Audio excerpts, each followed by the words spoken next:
So join me as I dive into this classic tale to find out how this clever fox outsmarted a greedy wolf. Once upon a time in a forest filled with all sorts of wonderful creatures, there lived a cunning fox. Now this sly fox was well known throughout the land for his intelligence. One day, as he was taking a stroll through the woods, he came across a rabbit hole and saw a white rabbit sitting nearby. Being a hungry fox, he decided to catch and eat the rabbit. But before he could do so, the rabbit spoke up and said, "Hey, little fox, why don't you come down into my burrow and have some carrot juice with me?" The fox agreed and went down the hole. But once he got there, the rabbit quickly shut the door behind him. "What? You tricked me!" yelled the fox. To which the rabbit simply replied, "Well, you wanted to eat me, so I had to protect myself." Now the cunning fox wasn't going to be outdone by a small rabbit, so he simply dug a hole out of the burrow and caught the rabbit. He then made his way to his den, proud of his hunting skills. Just then, a big bad wolf appeared. "Hey, you got any food for me, little fox?" he asked. "Well, I just caught this rabbit, but I'd rather share it with you," replied the fox. So they split the rabbit into two pieces, and the wolf went off to gobble up his half.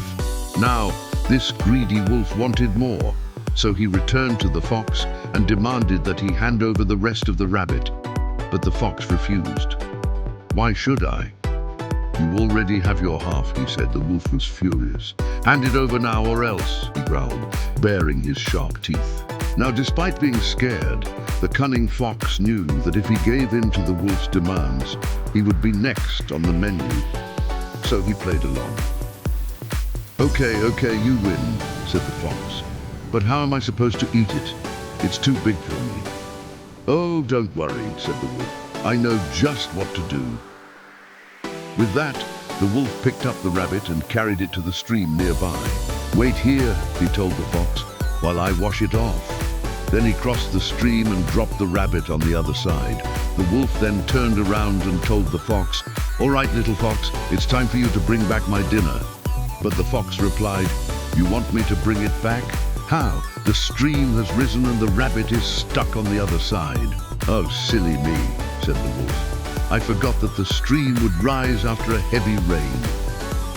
The wolf thought for a bit, then an idea struck him. "Listen, little fox, why don't we build a bridge and bring back my dinner together?" Said the fox, pretending to think it over. "Well, all right, let's make a deal." The wolf happily agreed, thinking he would finally get his dinner. The fox then said, "We will collect twigs and leaves to make the bridge, and after we are done, you will give me half of the rabbit." The wolf didn't think that far ahead, but he desperately wanted his dinner, so he agreed to the deal. Soon, they had gathered enough twigs and leaves to make a bridge. The wolf excitedly ran across and grabbed the rabbit.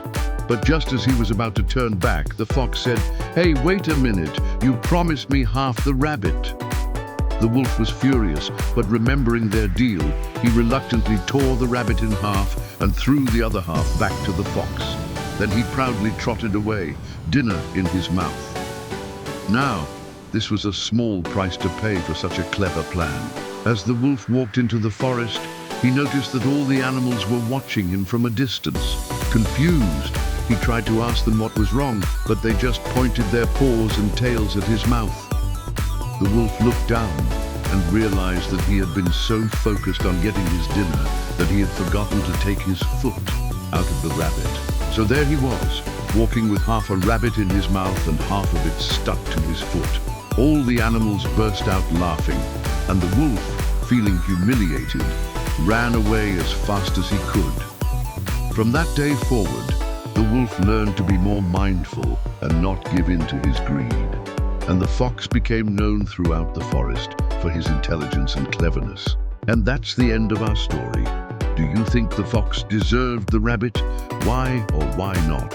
Share your thoughts in the comments below. If you enjoyed this video, then be sure to check out this other classic tale where a cunning fox outsmarts some arrogant hunters. See you next time.